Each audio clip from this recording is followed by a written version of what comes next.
नमस्कार दोस्तों, आज सोनीपत लोकसभा सीट के बारे में कुछ जानकारी लेंगे।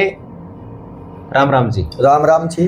तो सोनीपत लोकसभा सीट में किसका ज़्यादा प्रभाव है, आप इसके बारे में थोड़ी जानकारी दें। सोनीपत लोकसभा में इस टाइम पर दो कैंडिडेट के बीच में मुकाबला है।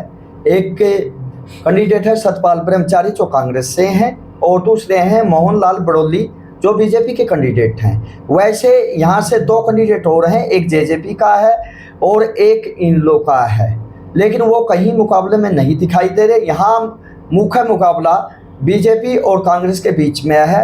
पहले शुरुआती दौर में यहाँ से बीजेपी मजबूत दिख रही थी, क्योंकि बीजेपी ने सबसे पहले यहाँ कैंडिडेट उतारा था मोहनलाल बड़ोली को, और वो जब तक कांग्रेस का कैंडिडेट अनाउंस होया उस समय तक मोस्टली गांव में अपना दौरा कर चुके थे। लेकिन कांग्रेस का जो ये कैंडिडेट सतपाल ब्रह्मचारी है, ये ब्राह्मण कम्युनिटी से बिलोंग करता है और इसके हरिद्वार में धर्मशाला वगैरह है और सोशल वर्कर बताया जाता है। इस बात की पूरे सोनीपत लोकसभा क्षेत्र में चर्चा है। इसी चर्चा की वजह से सतपाल ब्रह्मचारी को लेट टिकट मिलने के बावजूद वे आज मजबूत स्थिति में दिखाई दे रहे हैं। और यहाँ का एक और कारण है कि सोनीपत लोकसभा सीट पर पिछली बार जो इलेक्शन हुआ था, यहाँ से बीजेपी का कैंडिडेट रमेश कौशिक जीता था। उसका जीतने के मुख्य कारण दो थे। एक तो उस टाइम पर राष्ट्रवाद का बड़ा मुद्दा था, क्योंकि उस टाइम पर ताज़ा पुलवामा हमला हुआ था, और दूसरी बात बीजेपी को ये सोनीपत का वोटर हिंदू पक्ष की पार्टी मानता है, हिंदुओं के फेवरेबल पार्टी मानता है।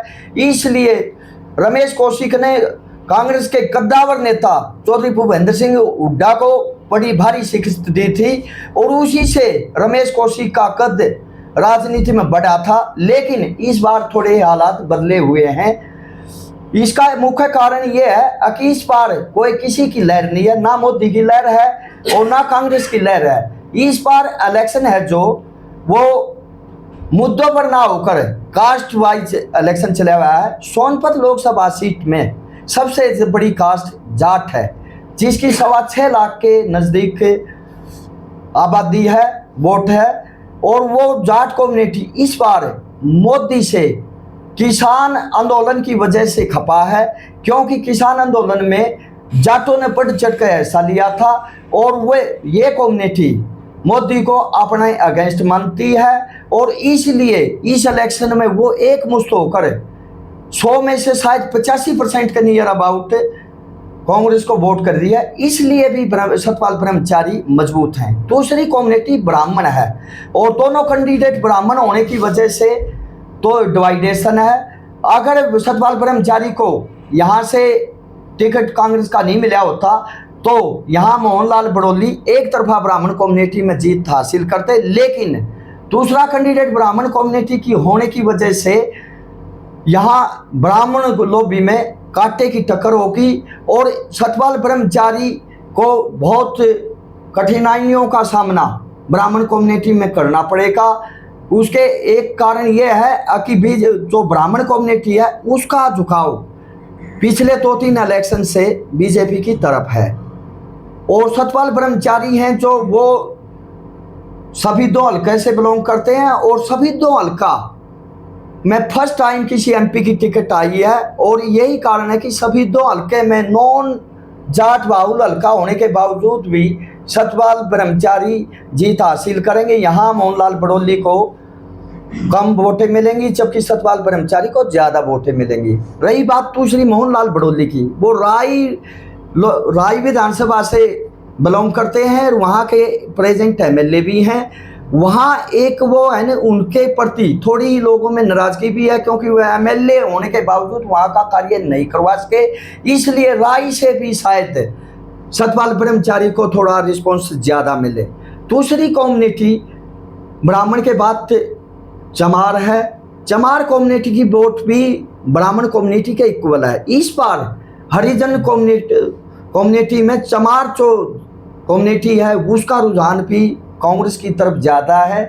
चमार कम्युनिटी और जाट कम्युनिटी के आम वोटर भी कांग्रेस की सपोर्ट करते दिखाई दे रहे हैं। वो कोशिश कर रहे हैं कि इस बार सतपाल ब्रह्मचारी को जिताना है, और इसी कारण से सतपाल ब्रह्मचारी को कम मेहनत करनी पड़ी है, जबकि उसके वोटर और सपोर्टर ज़्यादा मदद कर रहे हैं। कई जगह तो सतपाल ब्रह्मचारी अब तक नहीं पहुंच पाए हैं, लेकिन उसके ये दोनों कम्युनिटी के वोटर उसको मजबूत स्थिति में लाए हुए हैं। और इसलिए मुझे लगता है कि सोनीपत लोकसभा से सतपाल ब्रह्मचारी मजबूत स्थिति में और वे अपना इलेक्शन निकाल लेंगे। उसके बाद दूसरी कम्युनिटी भी है, लेकिन उनकी वोट परसेंटेज इन दोनों कम्युनिटी तीनों कम्युनिटी से कम है, उनमें भी डिवाइडेशन है। आज अगर कोई बीजेपी मजबूत है तो सिर्फ 3-4 कम्युनिटी में है, उसमें एक सैनी कम्युनिटी है, दूसरी यादव कम्युनिटी है और तीसरी बैकवर्ड है।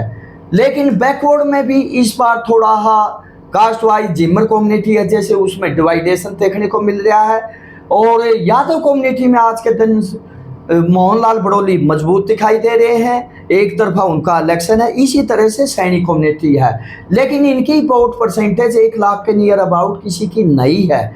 इसलिए मुझे लगता है कि सोनीपत लोकसभा क्षेत्र से सतपाल ब्रह्मचारी ये इलेक्शन 1-1.5 लाख वोटों से जीत जाएंगे। अच्छा जी, सोनीपत लोकसभा में कितने हल्के हैं? सोनीपत लोकसभा में 9 विधानसभा क्षेत्र हैं और जिसमें से जींद जिले की 3 सीटें हैं। और जींद जिले में पिछले लोकसभा इलेक्शन में भूपेंद्र सिंह हुड्डा को बड़ी करारी हार हुई थी। उसका कारण मेनली 2 विधानसभा क्षेत्र नॉन जाट होने की वजह से था। और दूसरी बात जींद जिले के लोग भूपेंद्र सिंह हुड्डा से काफ़ी खफा थे, क्योंकि हुड्डा ने रोहतक का ज़्यादा विकास किया था और जींद जिले को इग्नोर किया था।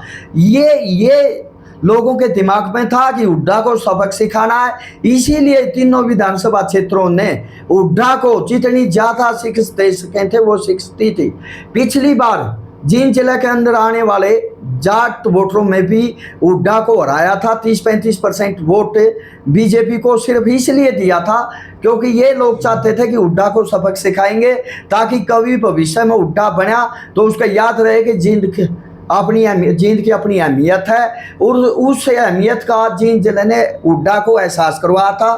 और मुझे लगता है कि अब कभी भी दोबारा हुड्डा या हुड्डा का परिवार कभी राज्य की सतह पर आया तो हुड्डा का परिवार जींद को इग्नोर नहीं कर सकेगा।